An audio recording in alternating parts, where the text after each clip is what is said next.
kalimutan pala. 2013. Oo, kaya pala, mga kapapi, ano? Doon sa mga nagtatanong bakit si Papa Dins graduate siya ng college ng 2017. Tapos siya ay 2023. Dito matatrack natin kung bakit.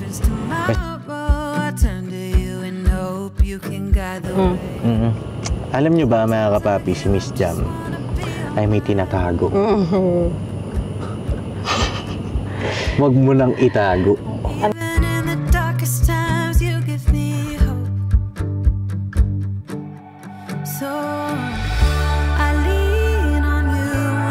Nag-ibang bansa, nagbarko siya, chef siya doon, ganyan. Eh, masarap magluto yun. Masarap siya magluto. Nagmana ka doon?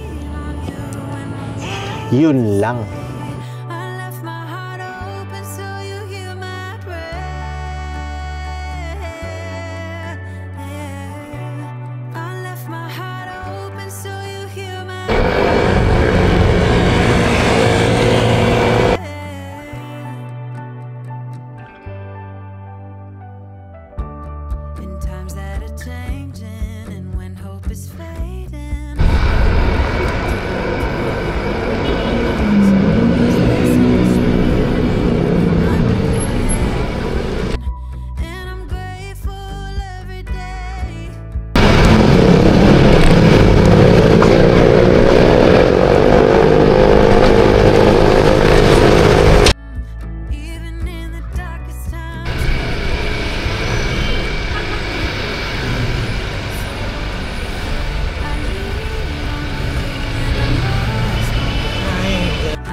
Ito kumakain ng tanghalian, tapos ikaw kumain ka na pala. Sorry ha, kundi kasalanan ka pa hindi ka nag-lunch. Wala, ganyan naman talaga eh. So yun na mga kapapi, ayun na, sinundo natin si Miss Jam sa... Ako ang sumundo sa kanya. Ha? Saan mo ko sinundo? Sa inyo. Talaga ba? Yes. Ikaw ang sumundo sa akin? Of course. Paano mo naman nasabi na ikaw ang sumundo? Tinan mo naman ako. Bagay na bagay, oh. Lala, sige. Malunod yung ano, B, wag ganon. Hindi ko ginaganon lang. Ganon lang, Oh, okay. So yun na mga kapapi, dito kami ulit sa UP. UP ulit. Nagaya kasi si Jam na magmerienda dito bago kami umuwi. Merienda. May second voice ka lagi? Ha? Ayan mo, ganyan po siya kakulit. Alas 8. Dinner pala. Hindi, pwede naman yun, di ba, merienda? Sige. Sabi mo eh. Okay. Ganyan po talaga siya kakulit, mga kapapi. Lumalabas na yung kanyang kakulitan, no? At ngayon, mga kapapi, may naisip kaming vlog bago kami umuwi. At marami rin kasi nagtatanong, no, okay lang maganto yung ilaw o maglagay tayong ilaw, gusto mo? Teka, mga papi, balikan ko kayo. Maglalagay tayo ilaw. So yan, ready ka na? Yes. Alright. So yan, mga papi, may ilaw na tayo. Kamusta ba yung itsura natin? Okay lang ba? Ang dami nagsasabi magkamukha daw po kami. Yes. Closer nga. Closer, patingin daw. Closer yun. Yan. Kamusta yung office mo ngayon? Okay naman. Masaya sa office today. Walang problema. Uy. Today. Oh, Today lang. Ano ba yung mga problema na madalas na hinaharap mo sa office? Madami. Madami? Madami. Kagaya Papers, problema sa ano. Marami, iba-iba. Kasi para lang din naman dun sa mga viewers na nanonood, ano ba yung mga ginagawa ng Miss Jam? Ano ba yung pang-araw-araw na buhay? O siyempre, di ba? Magkaiba tayo ng mundo eh. Ako kasi, ginagawa ko mission araw-araw, vlog, minsan naman travel. Yun ang ginagawa ko. At kung minsan hindi ako nakakapag-reply sa'yo, ibig sabihin nag-vlog ako. Kapag gusto mong mag-check ng update sa akin, pwede panoorin mo na lang dun sa upload. Pero lagi naman kitang kinakwentuhan. Lagi ko naman po siyang kinakwentuhan, mga kapapi. Ano yung mga nagaganap sa akin, saan ako, ganun. Para hindi rin siya mag-alala. Oo. At Ganun din naman ako sa'yo. Diba? Pero hindi talaga, like, alam mo yun, continuous yung conversation kasi may ginagawa rin ako sa office. Oh, siyempre, hindi naman na tayo bata.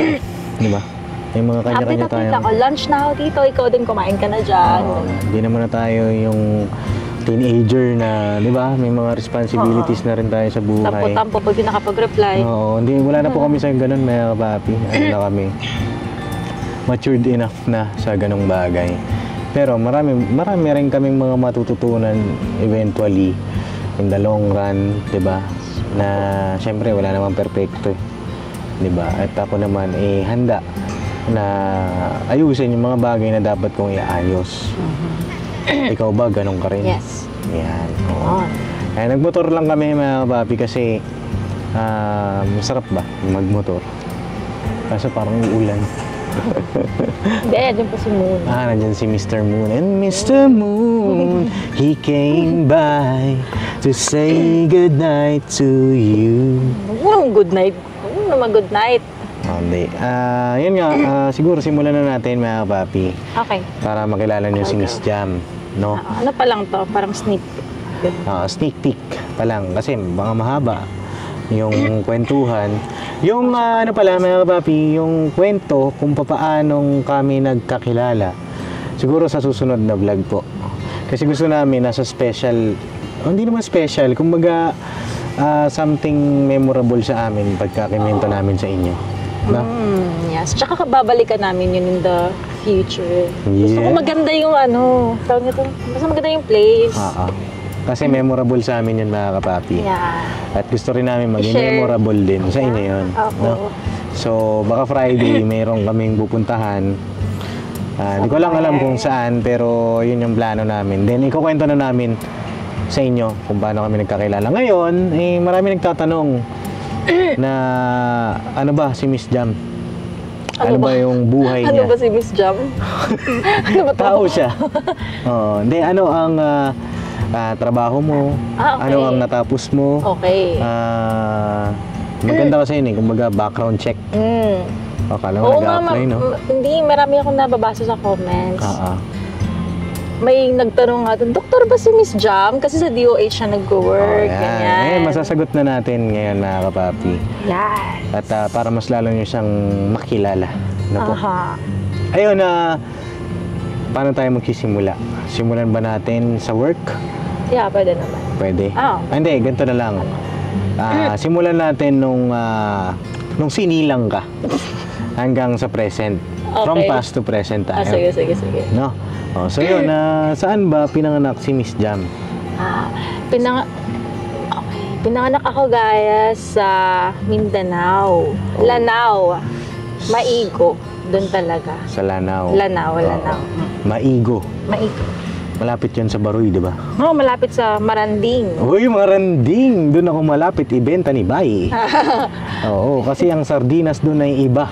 Oo, iba. Iba rin ang tuyo. Tinapa. Tinapa yung sabi. Oo, iba yung tinapa sa Bisaya, tsaka dito. Panoorin niyo yung vlog namin. Napanood mo ba yung vlog doon? Nag-tour kami sa Mindanao. Hindi pa. Panoorin mo, napakagandang mga memories yun. Nandun. Watch. Doon ka pinanganak. Ilang taon kang nasa Lanao? Doon ako nag-elementary. Tapos, high school, dito na. High school, dito ka na sa Maynila? Oo, dito na. Bakit? High school, and then palipat-lipat din. Wait lang, wag mo siyang i-fast forward. Himay-himay ni Papa Dins yan. Oo. No? Kalma ka na. Okay. Hindi, parang umaba yung vlog natin. Biro lang mga baka kapapi. naman, baka maburyo naman Hindi, sila. hindi yan sila mabuburyo. Basta ang mahal ko, mahal din nila. Manila. Kasi ang saya ng buhay. Masaya naman yung buhay doon sa Lanao. Masaya siya. Masaya siya kasi yun yung comfort namin comfort place talaga. Doon kami lumaki. Yung doon yung mga relatives namin. Masaya siya. Pero syempre mahirap din. Hindi ko naman siya sinusugarcoat. Mahirap talaga sa probinsya. Sobra. Pero yung lugar kasi maganda. Doon din yung mga relatives namin masaya. Oo, talaga. Pero syempre hindi ka naman talaga forever na magsistay doon sa comfort place mo, comfort zone mo. Syempre kailangan mong lumabas, 'di ba? Explore. Ayun. So, ayun na nga.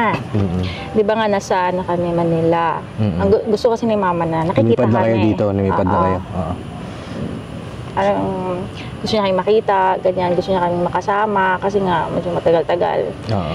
So, ayun. Dito kami nag-aral. So, mag-first year ako sa Santa Lucia, Novaliches. Alam mo ba yun? Parang alam ko yun. Ayun. So, nag-second year ako sa doon. Tapos Jensen, lipat sa Jensen pala. Nag-Jensen kami. Jensen? From Novaliches, pumunta ka ulit ng Jensen? Wait lang. Novaliches, Santa Lucia, pangalawa, Bethel Christian School sa ano naman yan, Republic, Fairview. Doon na. Sa Quantum, sa Jensen? Pagkatapos nun, balik ka ulit dito sa Maynila, college na? College na. Hindi, senior high. Naabutan ka ng senior high. Oo, guys. Lala. Kasi ako pala yung, sa edad ko, Papi, ako yung last batch na walang senior high. Batch, ano yun batch 2013 ng high school. So, siya naabutan pala. 2013. Kaya pala, mga kapapi, doon sa mga nagtatanong, bakit si Papa Dins graduate siya ng college ng 2017. Tapos siya ay 2023. Dito matatrack natin kung bakit. Kasi 2 years lang naman ang age gap namin ni Jam Diba? So, yun. Ilang taong ka na ba, Papa Dins? 29. Proud 29. Proud 29. Yeah. Pero hindi halatang 29 to. 27. Kaka 27 pa lang po. Last September 26. Yan. Ayun. So, ayun. So, we're done na sa high school. College na. Hindi. Senior high nga muna. Senior high nga Senior high. Dun sa NCBA na. Dyan sa Nakba. Ayun, Nakba. Sa Fairview. Fairview sa may FCM, Fairview Center Mall. Tapos yun na. Nag-ano na ako. College na. Yung IRA. New Era. Yes, New Era. Our alma mater. Yeah. Doon ka na nag-first year to 4th year. New Era na. Doon na. Pamuti. Bakit? Napikat mo. Ano nangyari sa'yo, uy? Yun. Pagka may harando, patawanin muna natin si Jam. Ubusin mo yung tawa mo. Okay, go. Wala akong upuan, Bi. Usog ka. Nangawit nga ni ako. Wait na, magdadrive na ba ako? Wait lang. No. Yan. Okay na. Uy, wait lang. Kumagana na. Game. Ayun na lang ata tao, love. Hindi, marami pang tao dyan. Hindi natin nakikita. Okay. Yun. Bata talaga tayo, no? Okay, go. Hindi ganito nga. Paano napunta sa abroad si Mamang? Pagkatapos maoperahan si Angela? Pagkatapos ng operahan si Angela. Nag-decide na siya na mga ibang bansa. Mga ibang bansa. Kasi nung time nga tight talaga sa... Ano naramdaman mo nung time na yun? Syempre, masakit talaga. Dito ko Mahirap. tumimbi. Hindi kami, tawag nito, hindi kami nagkita. Hindi kami nagbabay sa isa't isa. Oo nga pala, first time ko makwento yun. Okay lang. Hindi Siguro... kami nagbabay. Kasi, bakit? Parang sinadya talaga yun ng mama ko. Ni mother. Kasi alam niyang, iyak ka. Nakakainis naman ito. Baka mahirapan siya umalis. Kasi nga, paano mo nalaman na umalis na siya? Sinabi lang sa amin na, umalis na si mama, ganyan. Sakit Yeah. Pero masakit din yun sa kanya, siyempre. Oo naman. Masakit sa kanya yun. Alam naman namin. Na siyempre mga kapapi, ang daming... Tsaka grabe yung sacrifice ni mama. Hindi naman niya ginawa yun kasi para sa sarili lang, di ba? Para sa amin yun sa mga anak niya. Kaya sobra yung saludo talaga ako sa lahat ng OFWs. Sobra. Saludo po sa lahat ng mga OFW, hindi biro yung inyong laban dyan sa abroad. Napakahirap ng buhay. Kala nila madali. Diba? Akala nila puro pasarap, no? Pero hindi nila alam yung struggle. Hindi nila alam yung, syempre yung homesick. Diba? Buti na nga lang, meron na tayong bagong technology ngayon. Isang tawag mo lang, makikita mo na. Dati nung time na, di ba, nung way back pa ng, siguro 2000, nung wala pang Facebook na kapapi. Ang ways of communication pa niyan, alam ko, international calls, di ba? Yeah. Mas mahal pa yun, syempre. Oo, ngayon, di ba? Kaya thankful din tayo may mga ganyan na technology na. At parang naiyak ka. Okay na. Hindi, okay lang naman kung ano. At ayun, kay Mamang, ilang years na siya dun sa abroad? Tagal na lang. Mga ilan taon? 8 years.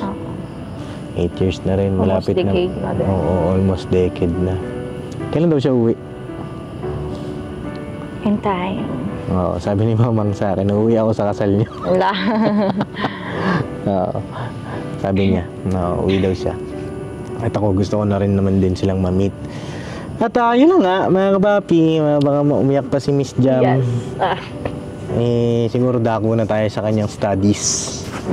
Yan. Ito malupit na kapapi. Kasi, doon ko tumingog sa side mirror. Gusto mo talaga ako nakikita no? Yes. Gusto siya nakatingin sa side mirror mga kapapi. Nakikita ko kasi siya, parang kausap ko siya kasi dito. Dito na nga lang ako sa tabi mo. Yan. Yun. Sa studies na. So, nung college mo, wala na sila Mamang, no? Nasa abroad na. Si Papa umuwi na ng Jensan. Ay, ng Lanao. Lanao. Bumalik na siya doon. Pero nag-aral din kasi siya. May pinag-aralan naman si Papang. Graduate siya. Oo, graduate siya. Seaman nga. Oo. So, nag-work talaga siya. Nag-ibang bansa. Nagbarko siya. Chef siya doon. Ganyan. Masarap magluto yun. Masarap siya magluto. Nagmana ka doon? Yun lang. Yun lang nga ni. Bakit? Hindi pa ako nakakapagluto. Hindi mo pa natitikman yung luto ko. Pero magluto yes. ka naman. Baka naman. Yan. Oo. So yun nga, medyo na-stress siya. Nag-a-align ba yung ano ko? Oo, nag-a-align. Akong bahala dyan. Nag-a-align yan, mga kapapi. Ang tawag nito, na-stress siya dun sa... mapapanood naman to ni Mamang Papang. Okay. Tapos, pagkatapos nun, umuwi na siya. Umuwi na siya. Kasi nakapera naman na si Angie. Yun na. Nasaan ka nun nung umalis si Mamang? Nasa probinsya. Yeah, probinsya. Oo. Lumuwas sila dito sa Manila, si Mama. Tapos yun na, tuloy-tuloy na, hindi na nag-ano. Oo. Tapos yun, sige, mamaya, okay na ako doon siguro. At yun, sa college na tayo. Alam nyo ba, mga kapapi, si Miss Jam ay may tinatago. Huwag mo nang itago. Ano yun? Kamusta yung college life? Ayun. Okay naman. Ang course mo ay? Economics. Economics. Ano bang ginagawa ng mga economist? Marami. Ekonomista. Ekonomista. Oo. Doon na tayo sa definition ng economics. Wow. Nag-explain.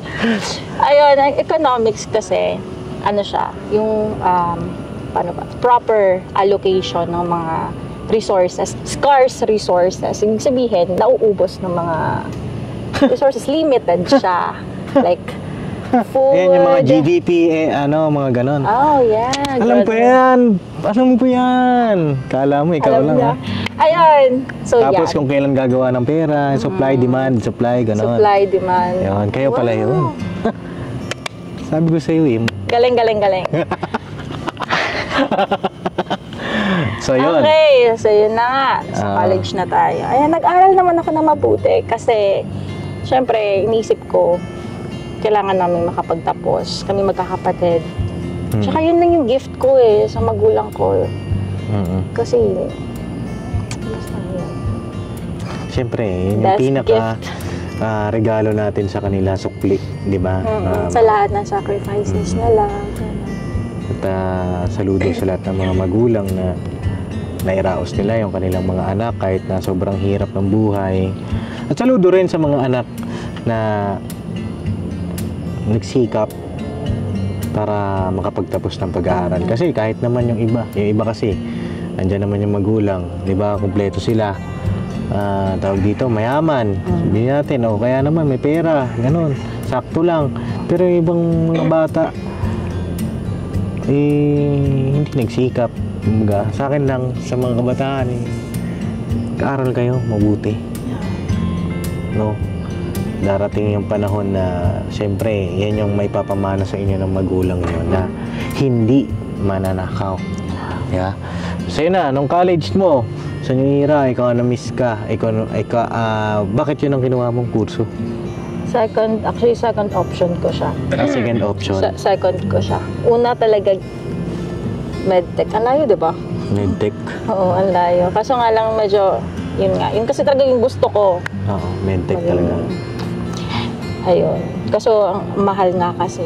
Hindi talaga kaya. Mahal ng per sem sa FEU that time. Ba't kasi sa FEU ka? Yun kasi yung known maganda daw, Sa magaling, medtech. Tsaka yung malapit doon kami, so, hindi naging medtech? Yes. Economy? Eco? Eco, kasi... Kasi? Sige, ako bahala dyan. Kasi? Ano siya? Pre-law. Pre-law? Before. Kung hindi man ako, kasi gito yan, kung hindi man ako makapag-proceed sa law, pwede akong pumunta sa ibang, diba? Kasi broad nga yung economics, pwede kang pumunta sa bank industries, ganyan. At ngayon, sa pag-aaral niya po ng kolehiyo, siya ay nagtapos bilang isang may honor ka nun, di ba? Opo. Ano yung honor mo? I-share mo na sa kanila. Alam mo, nakakatawa nga to kasi nung first, tawag na deliberation, wala yung pangalan ko dun sa mga, Latin honors. Latin honors. Yeah. So, ang sabi ko, okay. Doon, nag-expect ako na andun yung name ko. Tapos nga lumabas, nag-message yung professor ko. Very supportive. Sir Professor Ted Sang. Nag-message siya na parang hindi ko na-expect na wala ka sa ganyan. Pero alam ko magaling ka, ganyan. Ituloy mo pa din yung kung ano man yun. Alam kong malayo ang mararating mo. Jam, ganyan. Sabi ko, okay lang po, prof, ganyan. Tapos, nag-final deliberation. Tapos? Working ako noon. Nasa office ako noon. Nga pala guys, working student ako. Working student ka? Anong work mo noon? Phone credit investigator. Taga Back CI. office siya ng East West Bank. That time. Nag-a-accept naman sila ng mga kasi ng mga students pa. Pero fourth year, yun yung pinaka nila. So, yun na nga. Nag-final deliberation. Tapos yung mga kaklase ko, sila yung panay, jam, ganyan. Tinan mo yung GC, check mo. Tapos yung tinan ko, andun yung name ko. Sobrang saya ko talaga.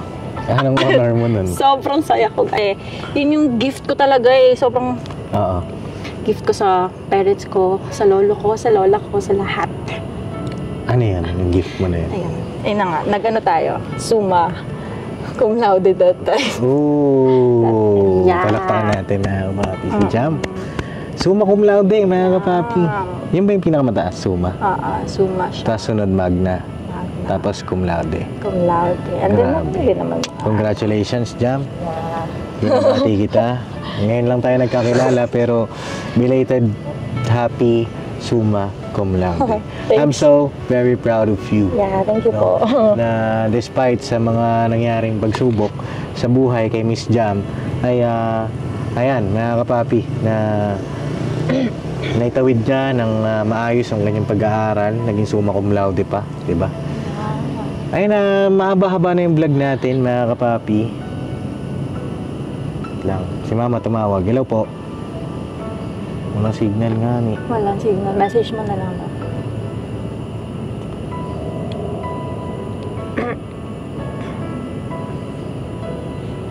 Ano yun? So yan, mga kapapi, tawag dito,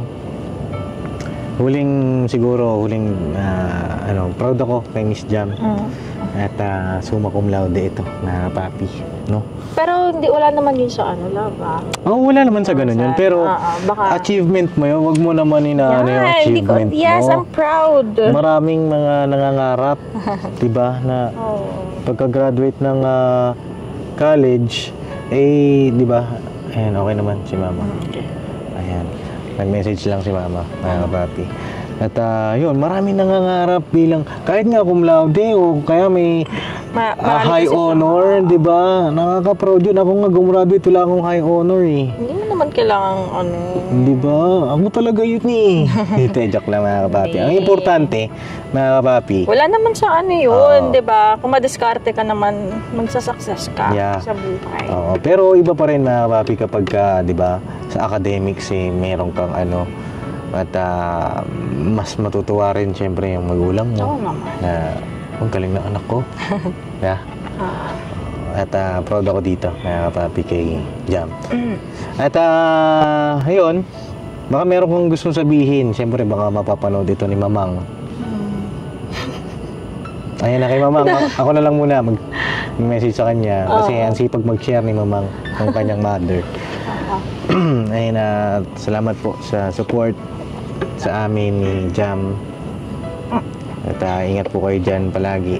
Sa France siya ngayon, diba? Sa France. At hope to see you soon po, no? Kay Papang naman, ingat kayo dyan sa Maigo, sa Lanao. Baka this year, mapunta kami dyan. Hindi ko lang alam kung November ba o December, no? Are you ready? Ha? Yes! Yun, no? At ikaw, siguro message ka kay Mamang at saka kay Papang. Ingat kayo dyan, masan man kayo ngayon. Sa France, ingat kayo. Unahin mo lagi yung health mo. Ingatan mo palagi. Ayokong nagkakasakit ka. Ayokong masistress ka. Ganun. Hope to see you soon, Mama. I love you so much. Kay Papa. Kay Papa naman, mag-ingat ka din dyan sa probinsya. Lagi kong pinapanalangin yung safety mo. Same naman kay Mama din. Mahal na mahal ko kayo. Mabait na anak din to, mga papi. At mabait na kapatid. No? So yun lang mga kapapi, sa medyo mahaba na yung vlog natin at salamat sa pagsama nyo sa amin. Ayan, mga sneak peek pa lang naman yan ng Miss Jam, no? Kilala nyo siya. Sa mga nagtatanong, ayan po yung sagot. Parang masabi ko na nga lahat mo. Lahat na ba? Wala pa, hindi pa lahat. Pa ba? Hindi pa ba yun lahat? Lahat na yun? Kulang ang isang araw. Siyempre iba na, sige na. Sige na nga. Pero yun na yun. Parang na yun, synopsis. Synopsis. Yun lang mga kababi at uwi na kami. At salamat sa pagsama nyo sa amin. Kanina kumain din kami dun. Dun sa may ilalim ng puno. Tawa ng tawa to. Sabi ko... Dapat nga dun tayo nag-vlog. Ang daming tao naiya ako Ang daming tumatakbo-takbo ba? Hiya siya, ikaw ngayong vlogger. Natutuwa ako dito sa... kay Miss Jam mga kapapi kasi napaka-natural niya, jolly, masiyahin. Pero alam mo, sa likod ng mga ngiti mo, Miss Jam, meron palang mga ganun na nakaraan. At madami may inspire, no? Sa buhay. Lalo na yung mga kabataan na gaya natin na magsikap sila sa pag-aaral nila. Ano yung may papaya mo sa kanila? Siyempre, iba-iba naman tayo pagsubok sa buhay. Diba? Anong mapapaya mo sa kanila? Sa mga kabataan dyan, alam naman natin yung mga sacrifices ng mga magulang natin. Mag-aral kayo na mabuti. Kasi wala naman tayo, kung may kung privilege tayong magkaroon ng supportive parents para makapag-aral, gamitin natin. Ayan. Kasi soon, tayo naman kasi yung babawi sa kanila. Yun. I-priority muna natin yun, yung pag-aaral. Yan. No? At pag dumating naman yung tamang oras, yun na yun. Diba? So yun lang, God bless sa ating lahat. I love you, I love you. Say goodbye. Tomorrow is another day. Tira ba natin? Suma, lakas. Baka suma to. Wow. Hindi, proud lang ako sa kanya, mga kapapi. I'm proud of her. Po. Kasi pinaghirapan niya yun. Minsan kasi siya, di parang dinadown niya eh. Hindi ko din na-down. Proud naman ako. Pero syempre kasi, wala. I'm proud. Proud ako, guys. Okay, bye. Close with